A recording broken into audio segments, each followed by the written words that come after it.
Malam itu hujan sudah turun sejak tengah malam. Bukan hujan sebentar yang reda seketika, melainkan hujan deras yang terus mengguyur tanpa henti seakan-akan langit menumpahkan seluruh kesedihan ke bumi.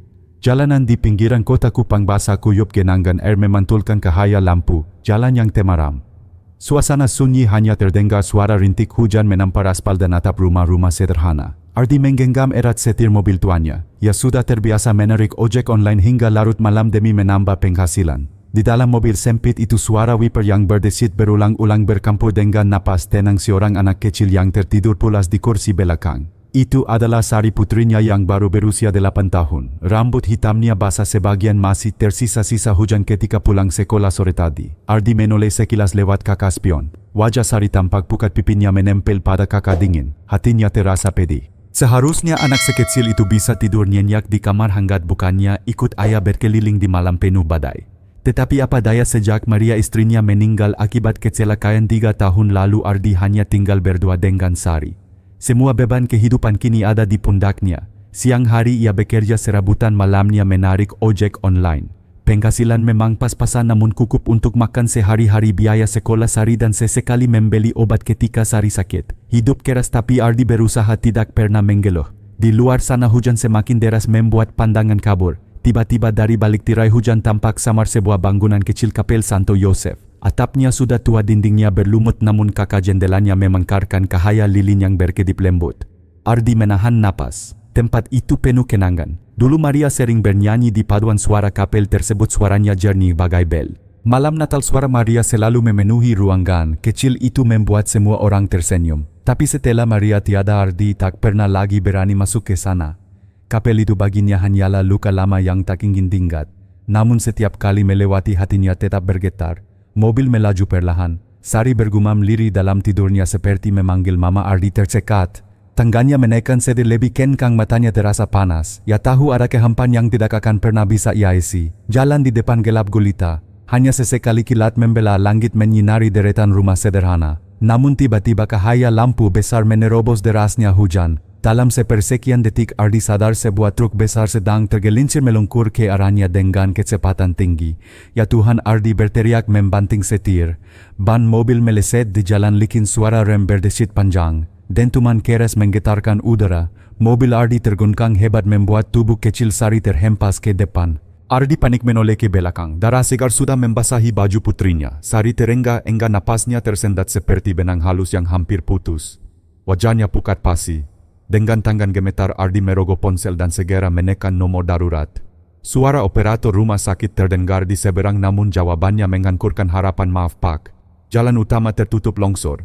Ambulans tidak bisa masuk ke wilayah Anda saat ini. Ardi membeku. Jarum jam di dashboard menunjukkan pukul 2:30. Setiap detik terasa seperti pisau menusuk dada. Ia menggenggam tangan putrinya erat-erat, air matanya bercampur hujan yang merembes masuk melalui kaca retak. Sari, bertahanlah nak, jangan tinggalkan ayah, suaranya parau nyaris peka. Di luar hujan masih mengguyur deras, angin kencang meraung di balik pepohonan. Dunia seolah ikut bersekongkol menenggelamkan harapan terakhirnya. Dalam hati kecilnya Ardi sadar hanya ada satu jalan tipis menuju keselamatan. Ardi menatap jalan yang tergenang air dengan mata kosong. Mobilnya nyaris tidak bisa bergerak lagi setelah benturan tadi. Suara hujan menghantam atap seperti ribuan jarum menusuk serentak. Di kursi belakang Sari semakin lemah, napasnya makin berat, dadanya naik turun tak teratur. Ya Tuhan, aku harus bagaimana, bisik Ardi lirih seolah berdoa meski hatinya sudah lama renggang dari doa. Ambulans tidak bisa datang. Menunggu pertolongan berarti sama saja menyerahkan nyawa putrinya pada maut. Ardi tahu ia tidak boleh diam.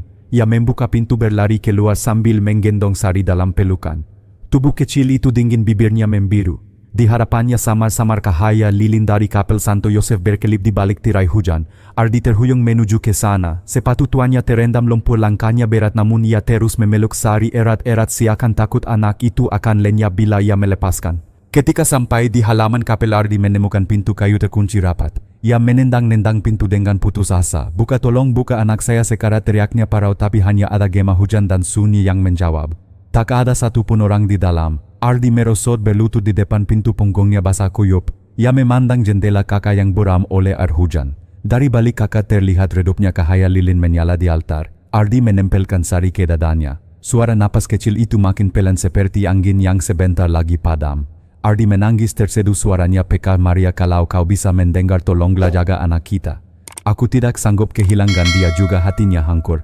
Ingatannya melayang ke masa lalu, hari pernikahannya dengan Maria, malam Natal terakhir ketika mereka bernyanyi bersama di kapel ini, dan malam kelam saat polisi datang membawa kabar duka. Semua luka itu berputar dalam kepalanya, bertindih dengan kenyataan pahit yang kini ada di pelukannya. Jarum jam digital di pergelangan tangannya menunjuk pukul 02.50. 10 menit lagi menuju pukul 3. Ardi tak tahu kenapa, tapi waktu itu seakan menekan dadanya semakin kuat.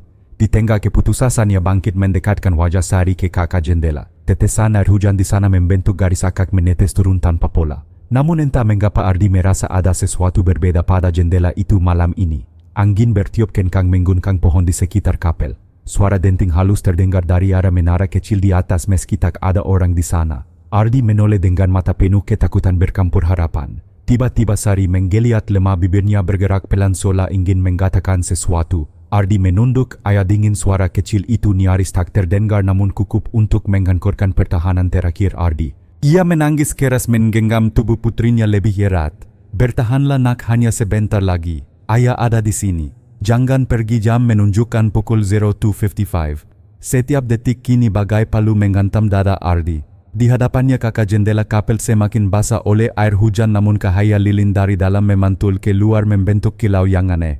Ardi menahan napas. Ada sesuatu yang sedang terjadi, sesuatu yang tak bisa dijelaskan oleh logika.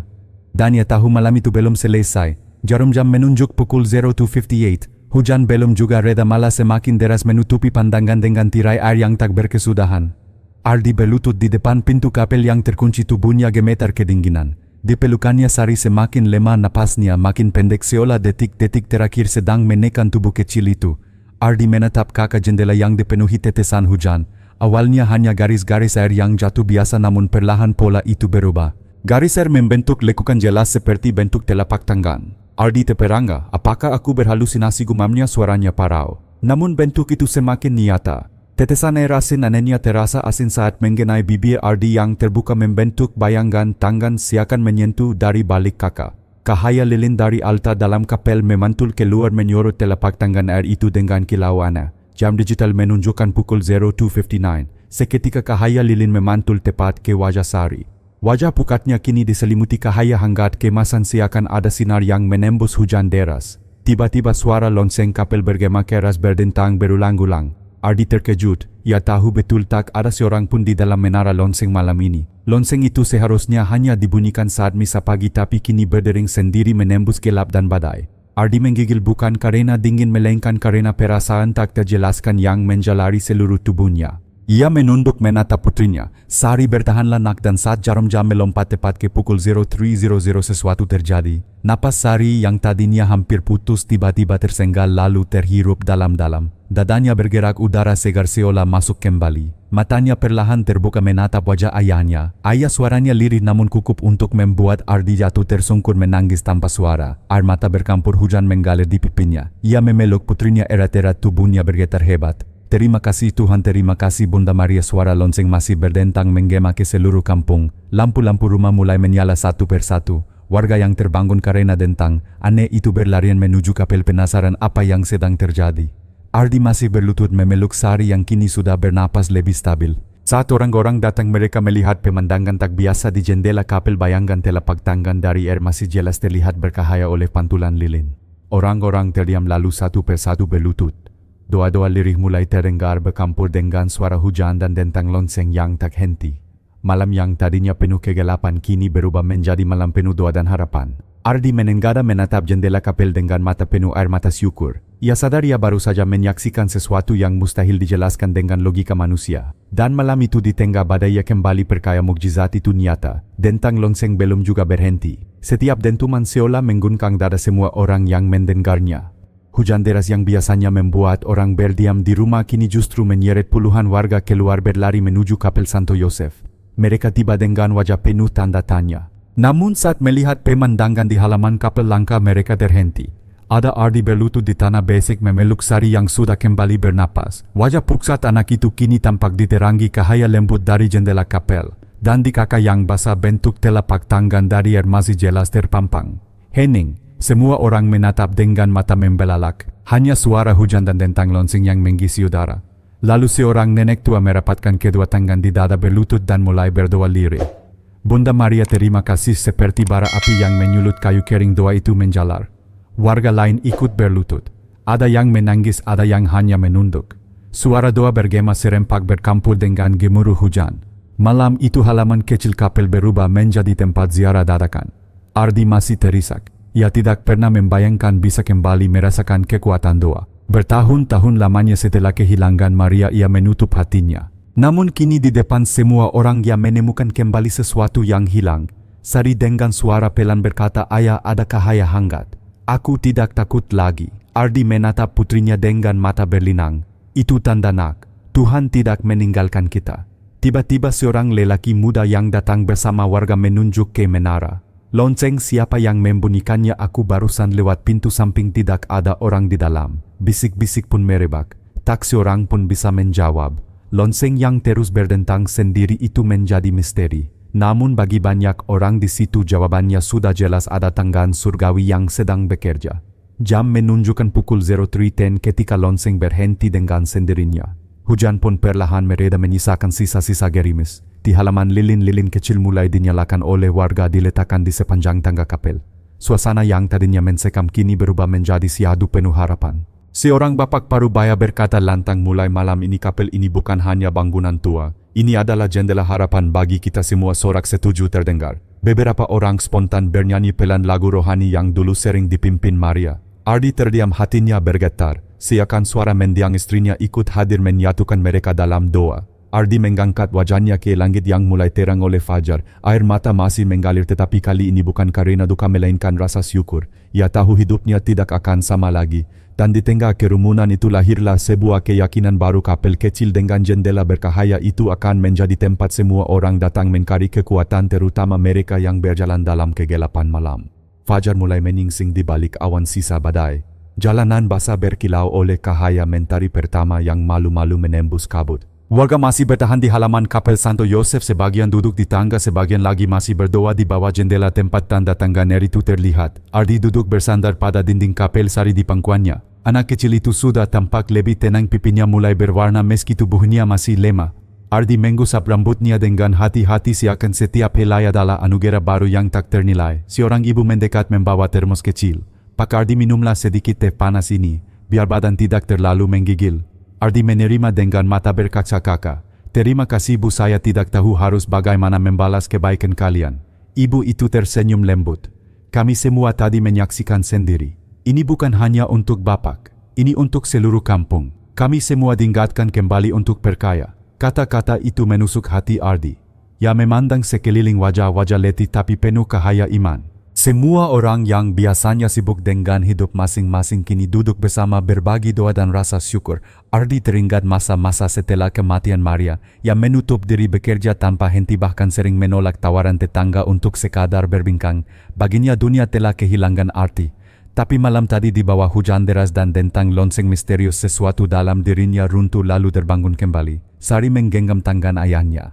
"Ayah, kalau ada orang lain yang sakit atau kesulitan kita bisa tolong mereka juga kan?" Ardi terdiam. Pertanyaan polos itu membuat dadanya sesak. Ia mengangguk perlahan. "Iya nak, kita harus membantu. Tuhan sudah menunjukkan jalan." Beberapa pemuda mendekat, salah satunya berkata, "Pak, bagaimana kalau mulai malam ini kita buat giliran jaga di sekitar kapel? Kalau ada orang lewat tengah malam, entah sopir pekerja atau siapapun, bisa berhenti sebentar untuk beristirahat atau berdoa." Yang lain menimpali, "Betul. Dan Pak Ardi, Bapak kan sering narik malam. Kalau Bapak mau bisa bikin layanan antar gratis bagi mereka yang kesulitan pulang lewat jam 10 malam. Itu pasti jadi berkat besar." Ardi menatap mereka. Hatinya bergejolak. Dulu ia hanya menarik ojek untuk bertahan hidup. Tapi ide ini membuatnya melihat profesinya dengan cara baru sebagai sarana untuk melayani. Ia menarik napas panjang lalu berkata, "Mantap, baik. Mulai malam ini setiap kali saya mengemudi setelah jam 10, siapapun yang butuh tumpangan akan saya antar tanpa bayaran. Itu janji saya sebagai ungkapan syukur atas hidup anak saya yang dikembalikan." Warga yang mendengar bersorak kecil sebagian menepuk bahu Ardi. Mereka melihat di matanya bukan hanya rasa lega tetapi juga api baru, sebuah panggilan yang lahir dari mukjizat. Saat matahari mungkul sepenuhnya, jendela kapel kembali memantulkan cahaya, kali ini bukan dari lilin melainkan dari sinar mentari pagi. Namun bagi semua yang ada di sana pantulan itu bukan kebetulan. Itu adalah pengingat bahwa malam gelap telah berlalu dan sebuah harapan baru telah lahir di hati mereka. Ardi menatap ke langit sambil memeluk Sari lebih erat. Dalam diamnya berjanji hidupnya kini bukan lagi sekadar untuk bertahan melainkan untuk membagikan harapan yang ia terima pada malam penuh mujizat itu. Malam kembali turun di Kupang. Sisa-sisa badai semalam meninggalkan udara lembab yang masih melekat di jalanan. Namun suasana kampung berbeda. Sejak kejadian di Kapel Santo Yosef, orang-orang kini sering berkumpul selepas senja menyalakan lilin di tangga kapel dan berdoa singkat sebelum pulang ke rumah. Ardi berdiri di depan pintu kapel memandang cahaya kecil dari puluhan lilin. Di sisinya Sari tersenyum lemah, tubuhnya mulai pulih. Ayah lihat semua orang datang. Kapel ini sekarang terang sekali. Ardi menggusap kepala putrinya. Iya nak, semua ini berkat anugerah. Kita tidak boleh menyia-nyiakannya. Beberapa pemuda menghampiri Ardi membawa papan sederhana bertuliskan layanan malam gratis bersama Ardi. Mereka menangkapkannya di dekat jalan utama. Ardi tersenyum getir. Ia ingat dulu setiap kali menyalakan aplikasi ojek online pikirannya hanya soal tarif dan bensin. Kini setiap kali mesin mobilnya menyala hatinya tergerak untuk melayani. Sekitar pukul 22.30 hujan rintik mulai turun. Ardi sudah siap di dalam mobilnya. Sari duduk di kursi samping dengan jaket tebal. Tiba-tiba seorang pria parubaya datang berlari, wajahnya panik. Pak Ardi, tolong, anak saya sakit keras, harus dibawa ke klinik. Tidak ada ojek lain malam ini. Tanpa ragu Ardi mengangguk. Ayo cepat masuk ke mobil. Mereka melaju menembus gerimis. Jalan licin, lampu jalan sebagian mati mengingatkan Ardi pada malam penuh petaka itu. Namun kali ini ia tidak sendiri. Ia merasa ada kekuatan tak kasat mata yang menuntun roda mobilnya. Setibanya di klinik, anak lelaki itu segera ditangani. Sang ayah menyalami Ardi dengan tangan gemetar. Terima kasih Pak, saya tidak tahu apa jadinya kalau tidak ada Bapak. Ardi hanya menjawab dengan senyum tulus. Bukan saya yang menolong, Tuhan yang bekerja. Saya hanya menjalankan apa yang harus saya lakukan. Ketika kembali ke kapel, hujan semakin deras. Ardi memarkir mobil lalu melihat sekumpulan orang berteduh di bawah atap kecil kapel. Ada ibu-ibu dengan keranjang, sopir truk hingga mahasiswa yang pulang larut. Semua duduk bersama menyalakan lilin membakar doa pendek. Ardi tertegun. Kapel kecil ini benar-benar sudah jadi tempat singgah siapa saja, pikirnya. Sari menatap ayahnya dengan mata berbinar. Ayah, ini semua karena cahaya dari jendela itu, kan? Ardi mengangguk pelan. Iya nak, cahaya itu bukan hanya menyelamatkanmu tapi juga menyalakan kembali hati semua orang. Jam menunjukkan tengah malam. Di dalam kapel lilin-lilin hampir habis. Namun anehnya tepat saat api terakhir nyaris padam, sinar dari jendela kembali berpendar lebih terang dari biasanya. Semua orang terdiam menatap ke arah jendela dengan perasaan bercampur takjub. Seorang pemuda berbisik, itu tandanya doa kita tidak sia-sia. Ardi berlutut memegang tangan Sari. Dalam hati ia berjanji selama ia masih bisa menggemudi setiap malam ia akan melayani siapapun yang membutuhkan tanpa bayaran, tanpa syarat. Itu nazarnya ucapan syukur yang tak akan pernah berhenti. Hujan masih jatuh, namun di halaman kapel orang-orang merasa hangat. Malam yang biasanya gelap kini menjadi malam penuh cahaya lahir dari iman, harapan dan janji seorang ayah yang telah dipulihkan. Beberapa minggu telah berlalu sejak malam hujan yang mengubah segalanya. Kabar tentang tanda tangan Ardi Kapel Santo Yosef menyebar ke desa-desa sekitar. Supir truk yang melintas malam hari berhenti sejenak untuk berdoa. Mahasiswa pulang larut mampir menyalakan lilin, bahkan nelayan dari pesisir datang membawa bunga. Kapel kecil itu kini dijuluki orang sebagai jendela harapan. Ardi setia menjalankan nazarnya. Setiap malam selepas jam 10 ia menyalakan mobilnya dan berkeliling. Tak terhitung berapa kali ia menggantar orang sakit, menolong penumpang terjebak hujan, atau sekadar memberi tumpangan gratis bagi buruh pabrik yang pulang tengah malam.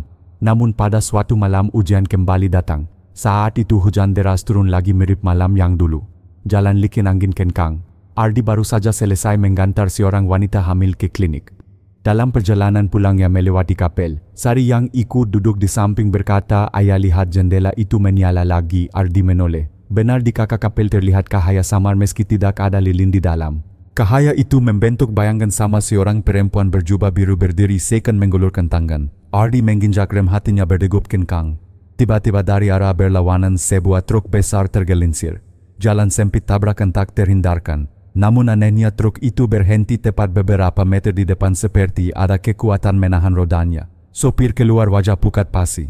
Aku tadi sudah tidak bisa kendalikan rem. Tapi tiba-tiba ada cahaya menutupi kakak depanku, lalu truk berhenti sendiri, katanya tergagap. Warga yang mendengar kabar itu esok harinya berbondong-bondong ke kapel.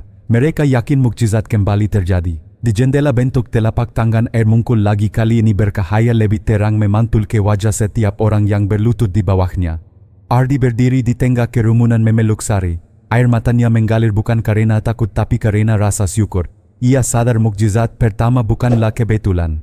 Tuhan benar-benar menggunakan kapel tua ini untuk menunjukkan kasih-Nya. Seorang pemuda berteriak, "Mari kita jaga tempat ini, jangan biarkan kapel roboh. Kita bangun kembali biar semua orang yang datang bisa menemukan harapan." Sorak setuju bergema. Orang-orang mulai mengumpulkan batu kayu dan bahan seadanya. Mereka bekerja sama tanpa memandang siapa miskin siapa kaya. Semua tergerak oleh satu hal, cahaya dari jendela yang telah mengubah hidup mereka.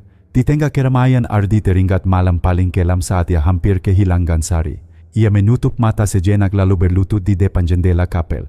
Dengan suara gemetar ia berdoa, "Terima kasih Tuhan, terima kasih Bunda Maria. Kau tidak hanya menyelamatkan anakku tapi juga membangkitkan seluruh kampung ini." Sari ikut berlutut di samping ayahnya. "Ayah, aku ingin suatu hari nanti bernyanyi di kapel ini seperti Mama dulu." Ardi tersenyum menatap wajah kecil penuh cahaya itu. "Ya nak, suaramu akan jadi doa terindah di tempat ini." Matahari terbit menembus sisa awan badai. Cahayanya menyorot jendela kapel memantulkan kilau seperti perhiasan kakak raksasa. Semua orang menatap terpesona.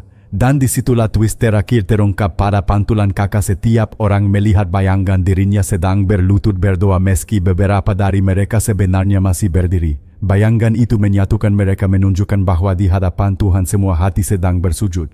Tangis pekado menggalun lebih keras. Kapel kecil itu resmi menjadi simbol baru, bukan sekadar bangunan tua melainkan bukti nyata bahwa mukjizat masih berjalan di dunia. Bagi Ardi, malam itu menegaskan satu hal, mukjizat bukan hanya soal diselamatkan dari kematian melainkan tentang bagaimana hati manusia dihidupkan kembali. Dan dari jendela sederhana di kapel tua itu lahirlah sebuah pesan yang akan diwariskan dari generasi ke generasi selama masih ada cahaya iman. Tidak ada malam yang benar-benar gelap.